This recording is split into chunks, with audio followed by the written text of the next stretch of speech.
وعلمنا ما ينفعنا اللهم زدنا علما وارزقنا فهما وآتنا حكمة اللهم بارك لنا في مجلسنا هذا برحمتك يا أرحم الراحمين والحمد لله رب العالمين. تقبل الله منا ومنكم فتقبل يا كريم. الحمد لله. الآن بين أيدينا كتاب القواعد الأساسية في علم مصطلح الحديث، والحمد لله قد وصلنا إلى الصفحة 9 لا إلى الصفحة 11، والآن الحديث القدسي. نعم.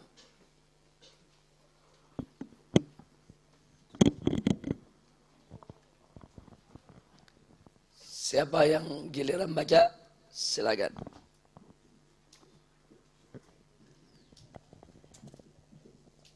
Bismillahirrahmanirrahim. Isma'u rahimakumullah. Wa qala musannif radhiyallahu anhu al-farqu bainal haditsul qudsi wal Qur'an. Al-haditsul qudsi. As-safha 11. Al-haditsul qudsi. Al-haditsul qudsi. Al-haditsul qudsi nisbatun ilal qudsi wal qudsi huwa Wal qudsu huwa at-taharatu wa tanziyah wat tansih wa tanzih wa yutlaqu alaihi al-hadits al-ilahi wa yutlaqu alaihi al-haditsul ilahiyyu wa yutlaqu alaihi al-haditsul ilahiyyu nisbatun lil ilahi wal hadithur rubani rabbani nisbatun li rabbi jalla wa ala wa huwa fil istilah ma adafahu Rasul sallallahu alaihi wasallam wa asnadahu ila rabbih azza wa jalla min ghairil Qur'an. Mithaluhu qala Rasulullah Allahumma salli wa sallim alaihi qala Allah tabaraka wa ta'ala ya ibadi inni haramtu zulma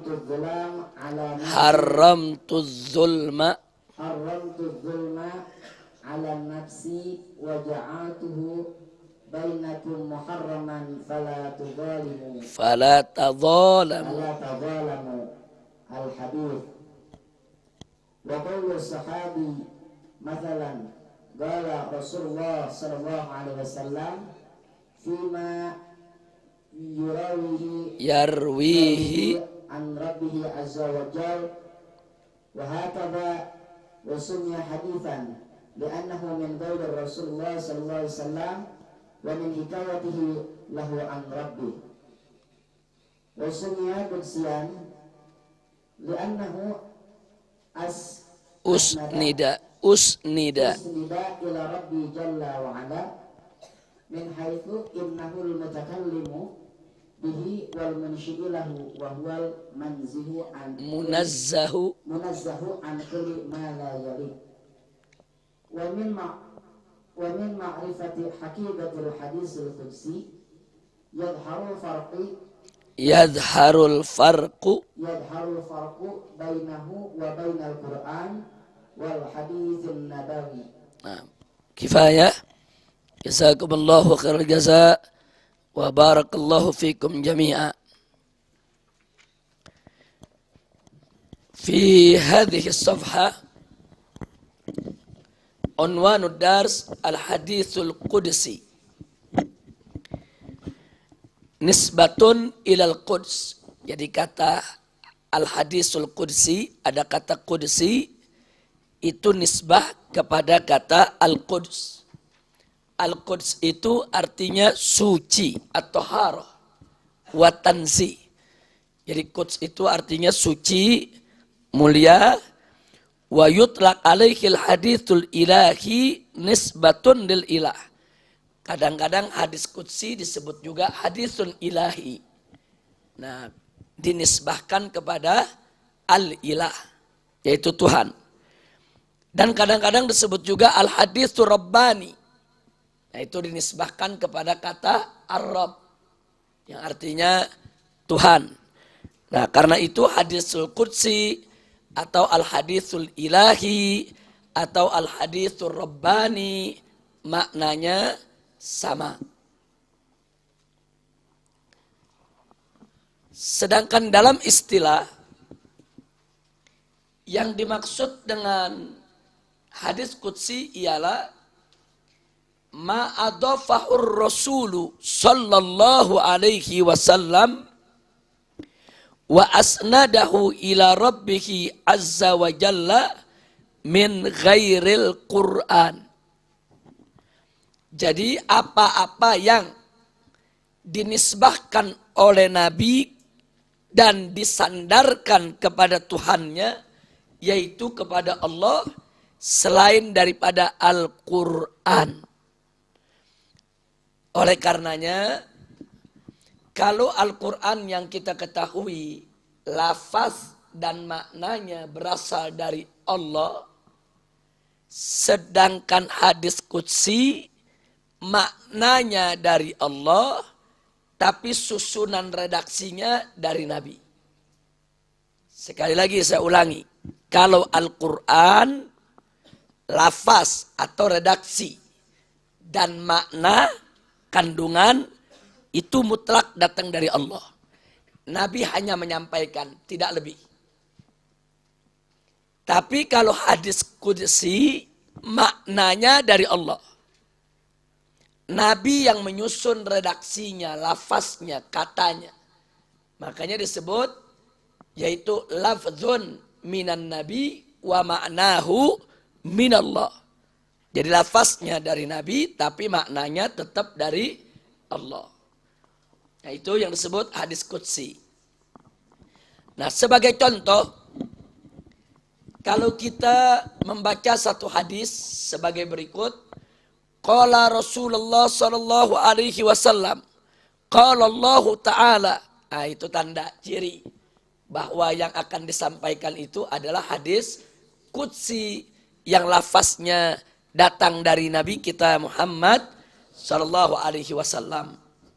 Atau kalau ada sahabat mengatakan qala Rasulullah sallallahu alaihi wasallam fi ma yarwihi an rabbih, yaitu telah bersabda Rasulullah sallallahu alaihi wasallam di dalam apa yang diriwayatkannya dari Tuhannya.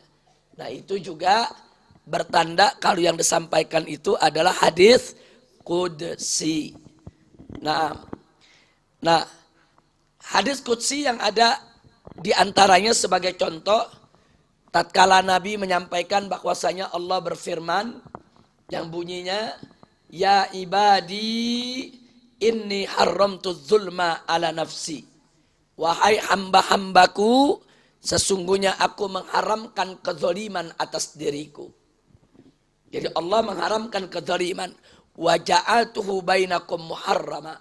Dan aku jadikan kezaliman itu di antara kalian sebagai sesuatu yang diharamkan. Fala tadzalamu, karenanya janganlah kalian saling menzalimi.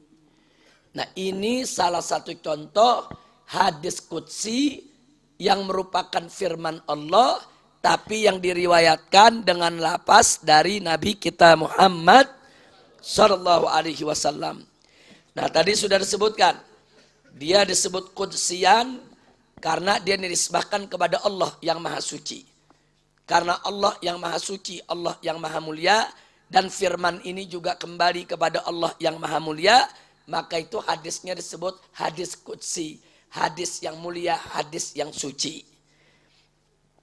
Nah, itu tidak lain dan tidak bukan, penamaan ini sekaligus untuk membedakan mana hadis nabawi, mana hadis qudsi. Nah, karena itu saya ingatkan di sini ada Al-Quran, ada hadis qudsi, ada hadis nabawi.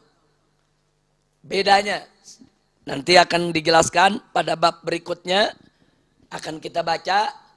Tapi di sini saya ingin dibuat catatan ringkas saja bahwa Al-Quran lafaz dan makna dari Allah. Hadits qudsi lafaz dari Nabi, makna dari Allah. Hadis nabawi lafaz dan makna dari Nabi. Sekali lagi, Al-Quran lafaz dan makna dari Allah.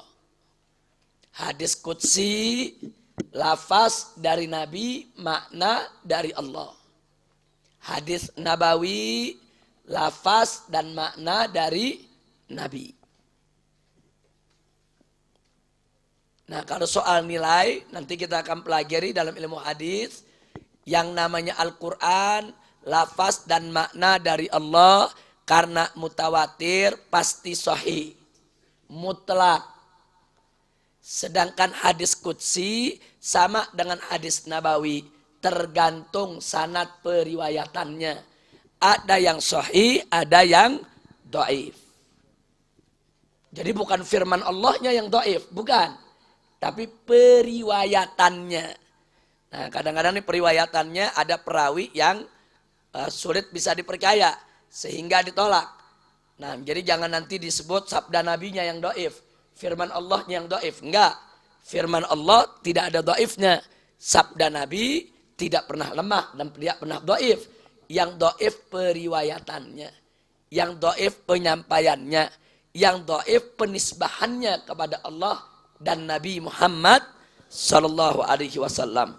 Nanti itu akan kita pelajari dengan lebih panjang lebar lagi. Nah, itulah secara singkat perbedaan antara Al-Quran, hadis qudsi dan hadis nabawi. Lanjutkan. Siapa lagi yang baca berikutnya? Siapa yang mau baca? Silakan. Halaman 13. Bismillahirrahmanirrahim. Isma'u rahimakumullah. Qala musannifu radhiyallahu ta'ala anhu wa ana amin. Al-farqu bainal hadithi al-qudsi wal Qur'an. Infarada al-Qur'anu bimazaya wa khasa'isa laysat bitilkal ahadith wa hiya tasawwarul farqu bainahu wa bainal hadith. Wa hiya tusawwirul farqa. Tusawwirul farqa bainahu wa bainal hadith wa hiya al-Qur'anu mu'jizatun baqiyatun. Awalan, ikra awalan. Awalan, al-Qur'anu mu'jizatun baqiyatun ala marri dhuhuri mahfudun min at-taghyiri wa tabdili mutawatirul lafzi fi jami'i kalimatihi wa hurufihi wa uslubihi. Thaniyan, hurmatu riwayatihi bil ma'na. Thalithan, hurmatu massihi lil muhdith wa hurmatu tilawatihi lil junubi wa nahwihi. Rabi'an, ta'yinuhu fis salati. Khamisan, tasmiyatuhu Qur'anan. Sadisan, ta'abbudu bi qira'atihi wa kullu harfin minhu bi 10 hasanatin. Sabi'an, tasmiyatul jumlati minhu ayatan wa tasmiyatul miqdar makhsusin min ayati surah. Thaminan, lafduhu wa ma'nahu min indillahi biwahyi jali bittifaqin bikhilafil hadithi falaysat lahu hadhil khasa'is. Baik, ahsanta, jazakumullahu khairul jaza. Fa barakallahu lakum jami'an. Jadi di sini disebutkan al-farqu, yaitu perbedaan bainal haditsil qudsi, antara hadis qudsi wal Quran dan Al-Quran. Infaradal Quran bimazaya wa khasais. Jadi Al-Quran itu punya keistimewaan, punya kekhususan yang tidak dimiliki oleh selain Al-Quran. Antara lain, satu, Al-Quran itu mu'jizatun baqiyah ala marrid duhur. Al-Quran itu adalah mukjizat yang kekal sepanjang zaman. Bahkan Al-Quran itu adalah al-mu'jizatul kubra, adalah mukjizat terbesar yang diberikan oleh Allah kepada Nabi kita Muhammad sallallahu alaihi wasallam. Wa mahfuzun minat taghyir wa tabdil. Dan dia terjaga dari perubahan, daripada pemalsuan, daripada penyelewengan. Karena Allah yang menjamin dalam Al-Quran biqaulihi ta'ala, wa inna nahnu nazzalna dzikra wa inna lahu lahafizun. Nah, kemudian yang kedua, hurmatu riwayatihi bil makna, yaitu dilarang, haram, tidak boleh kita meriwayatkan Al-Quran dengan makna. Kalau hadis masih ada perbedaan pendapat. Ulama masih membolehkan hadis bil makna. Jadi qala Rasulullah ma maknahu. Jadi Nabi berkata yang maknanya. Kita cuma sebut maknanya kalau kita lupa isi hadisnya. Tapi kalau Al-Quran nggak boleh. Al-Quran nggak boleh. Qala Allah Ta'ala ma maknahu. Nggak boleh. Jadi kalau ayat Al-Quran, sebutkan, bacakan ayat yang ingin disampaikan. Nah, ini perbedaan Al-Quran dengan hadis. Nah, kemudian hurmatu masihil muhdits. Dan Al-Quran itu memiliki keistimewaan. Yang ketiga adalah tidak boleh menyentuhnya. Maksudnya menyentuh mushafnya bagi orang yang hadas. Dan tidak boleh membacanya bagi orang yang junub. Nah, di sini disebut wanahwah. Apa wanahwah? Yang seperti junub. Ada haid, ada nifas. Nah, itu semua tidak boleh membaca Al-Quran. Sedangkan yang ketiga, ta'ayyunuhu fis shalah, yaitu diwajibkan orang kalau di dalam sholat untuk membaca Al-Quran. Nah, ini juga keistimewaan Al-Quran. Yang keenam, at-ta'abbud bi qiraatih, yaitu punya nilai ibadah dalam pembacaannya. Bahkan ibadahnya dalam tiap hurufnya. Wa kullu harfin minhu bi asri hasanat. Nah, di mana Nabi mengatakan dalam satu hadis, man qara'a harfan min kitabillah kutibat lahu hasanah. Wal hasanatu bi asrati amsalihha. Wala aqulu alif lam mim harfun wahid bal alif harfun walamun harfun wa mimun harfun.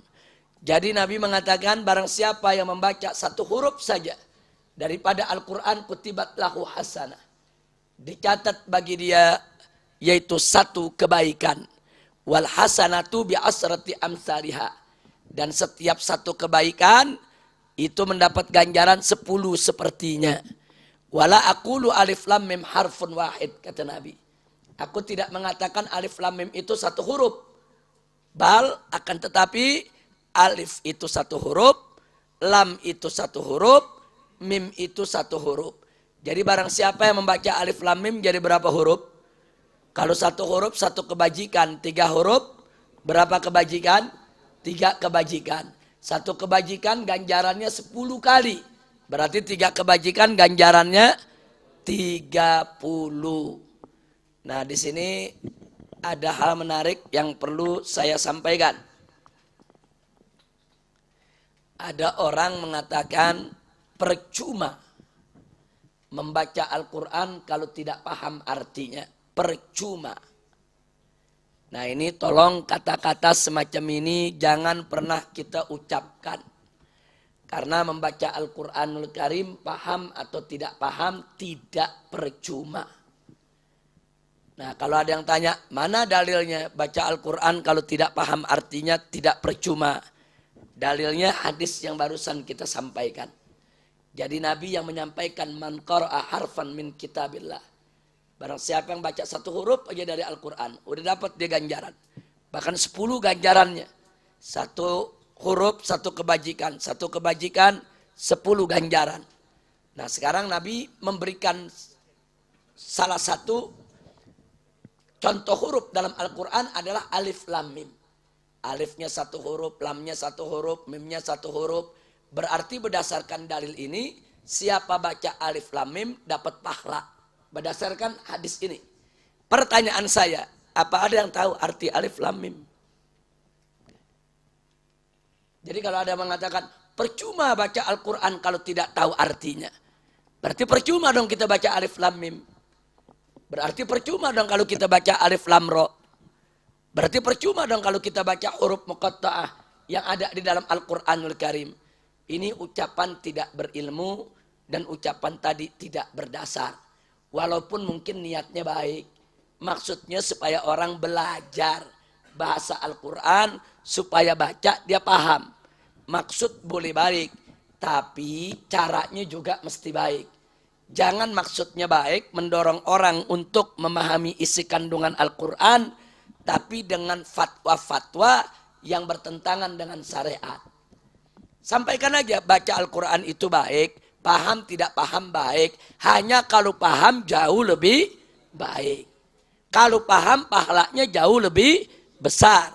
Nah itu namanya ucapan berilmu, ucapan berdasar. Nah, tapi kalau dia ngomong sembarangan, percuma baca Al-Quran kalau tidak paham artinya. Nah ini ada yang pernah ucapkan begini nih, penceramah-penceramah di atas mimbar. Nah, ini ketahuan, karena ini ceramahnya asal goblek, dia nggak punya ilmu, saudara. Nah ini nggak boleh. Siapa bilang percuma? Baca Al-Quran, paham atau tidak paham, tidak percuma.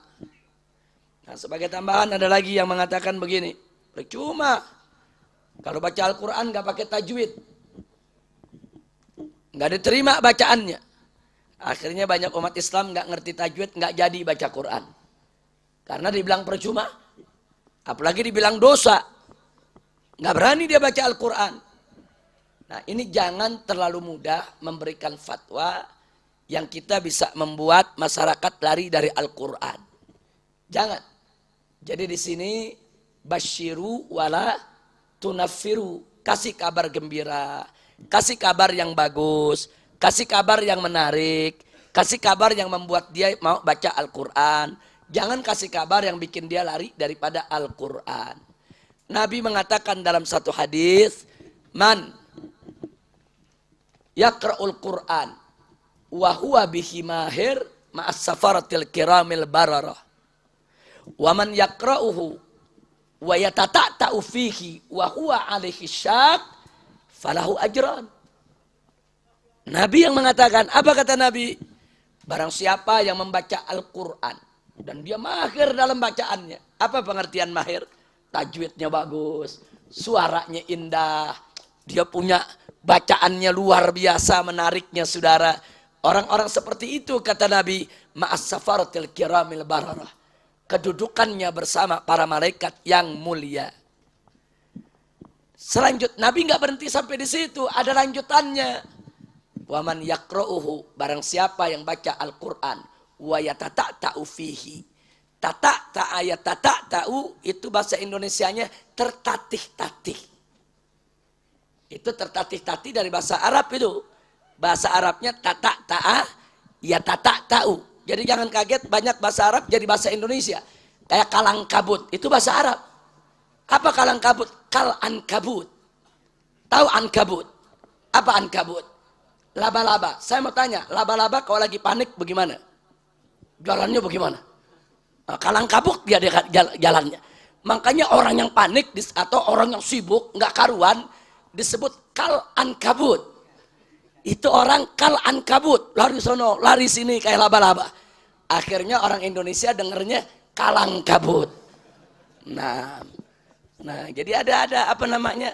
Ada bahasa-bahasa Arab yang memang sudah menjadi bahasa Indonesia. Nah, sekarang saya mau tanya, kalau Nabi mengatakan orang baca Al-Quran tertatih-tatih, berarti tajwidnya bagus enggak? Berarti suaranya bagus enggak? Berarti ngajinya bagus enggak? Terus apa kata Nabi? Wah alaihi syak. Dia memang susah. Dia mau pakai tajwid susah. Dia mau baca bagus susah. Itu sudah kemampuan dia. Falahu ajran.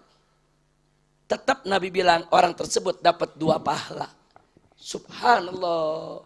Yang baca tertatih-tatih masih dapat pahala. Terus dari mana ada orang ngomong baca Quran enggak bagus tajwidnya, enggak bagus suaranya, percuma. Nggak bisa, saudara.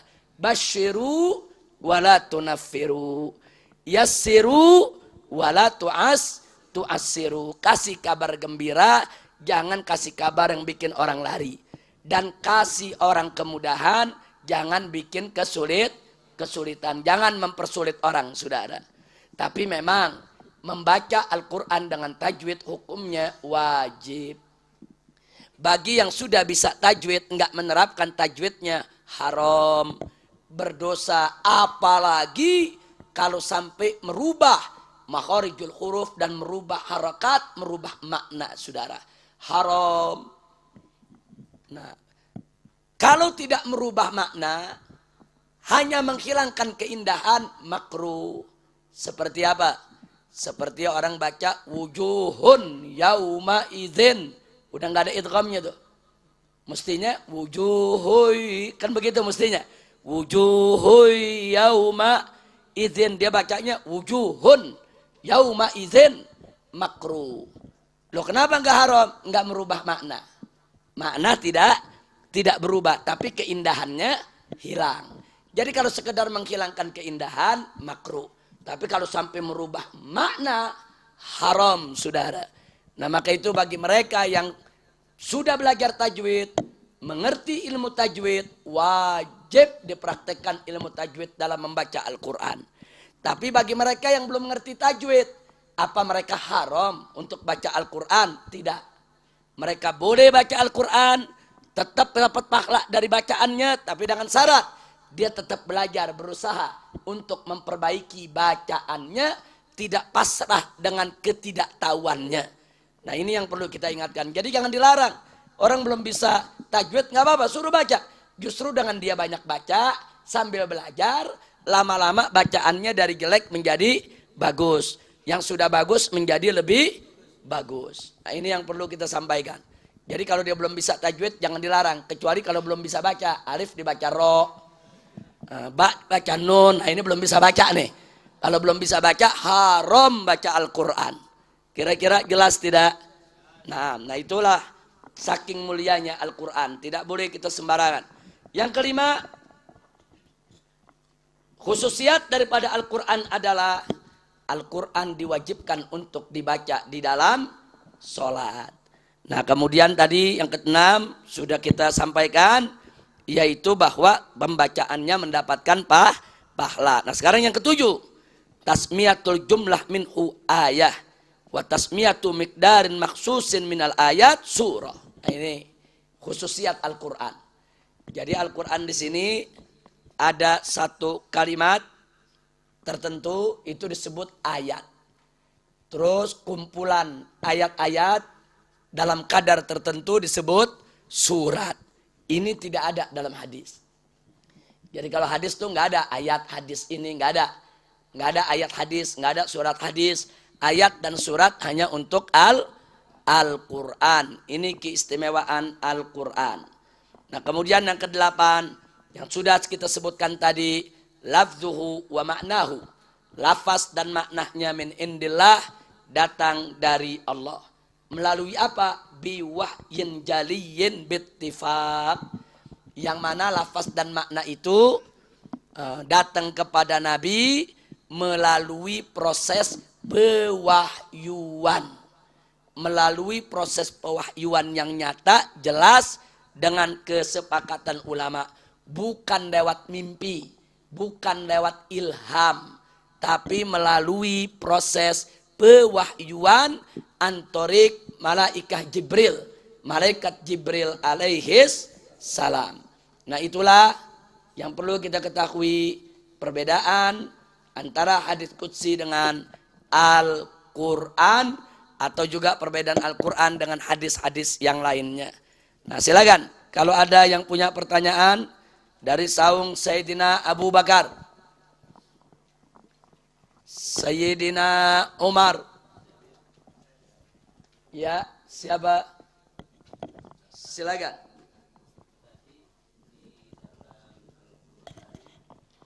Tidak boleh dimakna. Bagaimana sekarang banyak kalau orang membaca bukan makna tetapi arti. Dia tidak bacakan ayatnya tetapi dia bacakan di dalam penyampaian artinya dari ayat itu. Boleh atau tidak? Iya.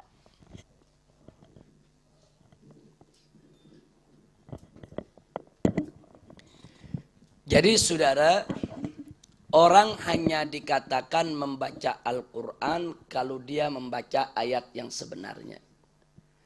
Kalau dia membaca makna apalagi terjemah, maka dia bukan membaca Al-Quran. Nah pertanyaannya, bolehkah seseorang dalam menyampaikan sesuatu dia tidak membacakan ayat, tapi juga dia tidak bimakna ayat, tapi dia langsung menyampaikan terjemah. Nah sebetulnya kondisi semacam itu tidak etis. Semestinya dia sampaikan dulu ayatnya, baru dia artikan. Cuma memang terkadang seseorang itu lupa baca ayatnya. Nah sementara kalau dia mau dia paksakan, salah, berdosa. Nah maka dalam kondisi darurat seperti itu, boleh saja dia sampaikan artinya tapi dengan penjelasan. Bahwa dalam Al-Quran surat Anu umpamanya ada ayat yang dia mesti akui, saya lupa ini bunyinya. Tapi ada artinya seperti ini. Nah supaya kita bisa mengecek langsung. Tapi sebetulnya tidak seyogianya. Kecuali dalam keadaan yang sangat darurat, seseorang menyampaikan isi kandungan Al-Quran atau isi kandungan suatu ayat tanpa membaca ayatnya. Nah jadi sekali lagi karena itu kalau kita ingin menyampaikan sesuatu, ya berusahalah untuk menghafal ayat yang akan kita sampaikan. Tapi dalam kondisi darurat boleh saja. Tapi itu harus betul-betul bisa dirujuk, yaitu kepada ayat yang bersangkutan. Nah sekarang pertanyaannya, kenapa sih nggak boleh menyampaikan bil makna atau hanya terjemahnya saja? Karena kalau itu kita lakukan, nanti membuka pintu kepada orang-orang yang ingin mencatut Al-Quran. Nah dia bisa saja katakan, oh dalam Al-Quran itu ada ayat, artinya bla bla bla bla bla. Dia sampaikan. Dia nggak pernah bacakan ayatnya. Dia nggak pernah tunjukkan surat dan ayatnya. Bisa jadi yang disampaikan itu benar, bisa jadi juga yang disampaikan itu bohong. Dia cuma nyatut aja ya kawan, untuk menjatuhkan argumentasi orang. Nah kalau Anda ketemu orang semacam ini, langsung tutup, bacakan ayatnya. Kalau dia katakan, saya nggak bisa bacanya, tunjukkan surat dan ayatnya. Kita buka sama-sama. Nah, jadi jangan pernah menyerah, kalau ada orang, apalagi pendapatnya aneh-aneh, terus mengutip Al-Quran dengan terjemahan, tuntut terus, kejar terus. Tanya surat apa, ayat berapa. Nah supaya apa? Menutup kemungkinan jangan sampai terjadi orang yang tidak bertanggung jawab mencatut Al-Quran. Sebagaimana zaman sekarang ini banyak orang suka mencatut pernyataan-pernyataan ulama. Kadang-kadang dikatakan ada di kitab Anu, karangan ulama Anu. Yang orang gak ketemu tuh kitab, padahal dia sendiri gak pernah lihat itu kitab. Nah cuman supaya action, supaya nanti pada saat dialog seolah-olah dia seorang kutu buku, dia punya ilmu. Nah ini kadang-kadang juga dia berbohong hanya untuk menguatkan pendapat dia, untuk menjatuhkan hujah orang lain. Jangan tertipu. Sekali lagi jangan tertipu. Dalam dialog dengan siapapun yang ingin membawa ayat Al-Quran harus membaca ayatnya atau menyebut surat dan nomor ayat. Jadi kembali kepada pertanyaan Ustadz Ja'far, kalau memang dia tidak hafal yaitu bunyi ayatnya, minimal dia bisa tunjukkan. Kalau dia katakan terjemah, tolong tunjukkan di mana pengertian yang barusan artinya disampaikan oleh yang bersangkutan, untuk kita menutup pintu jangan sampai ada orang tidak bertanggung jawab mencatut dengan seenaknya isi kandungan Al-Quranul Karim. Silakan Saung Sayyidina Utsman. Iya.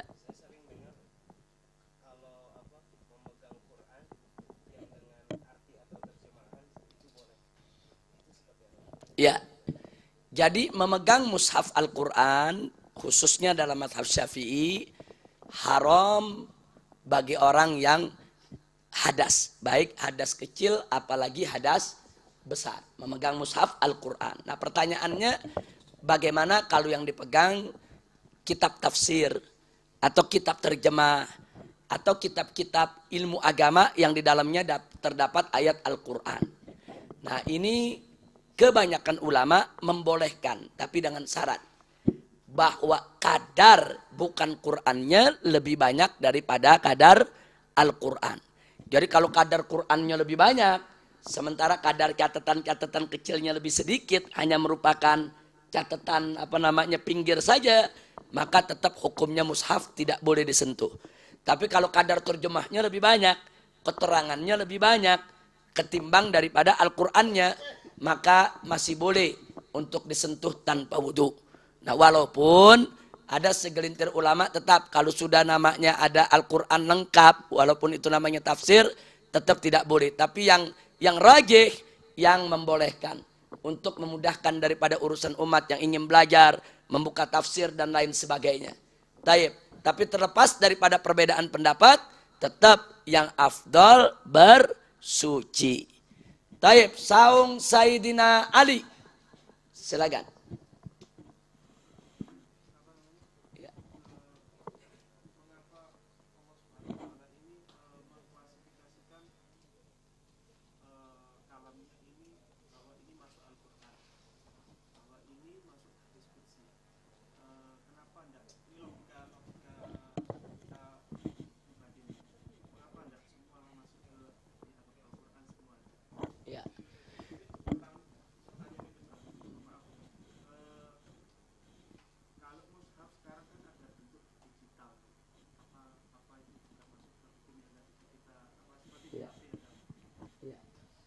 Bagus. Jadi satu pertanyaan yang sangat bagus, tapi tentu tidak semua pertanyaan bisa kita jawab. Kalau kita ingin tahu hakikat, kenapa tidak sekalian saja Allah memuat firman-Nya dalam Al-Quran? Kenapa kok ada Al-Quran, ada hadits qudsi? Maka yang paling tahu rahasianya adalah Allah Subhanahu wa Ta'ala. Kita hanya bisa mengatakan wallahu a'lam bissawab. Yang kita tahu hanyalah bahwa ada ayat-ayat Al-Quran yang disampaikan, yang diwahyukan kepada Nabi melalui satu proses pewahyuan. Dan itu melalui malaikat Jibril. Dan tidak ada pertentangan di antara para sahabat bahwa wahyu yang datang dari Allah melalui malaikat Jibril, melalui proses pewahyuan, hanya itu yang disebut Al-Quran. Jadi kalam yang diwahyukan itu memang berat.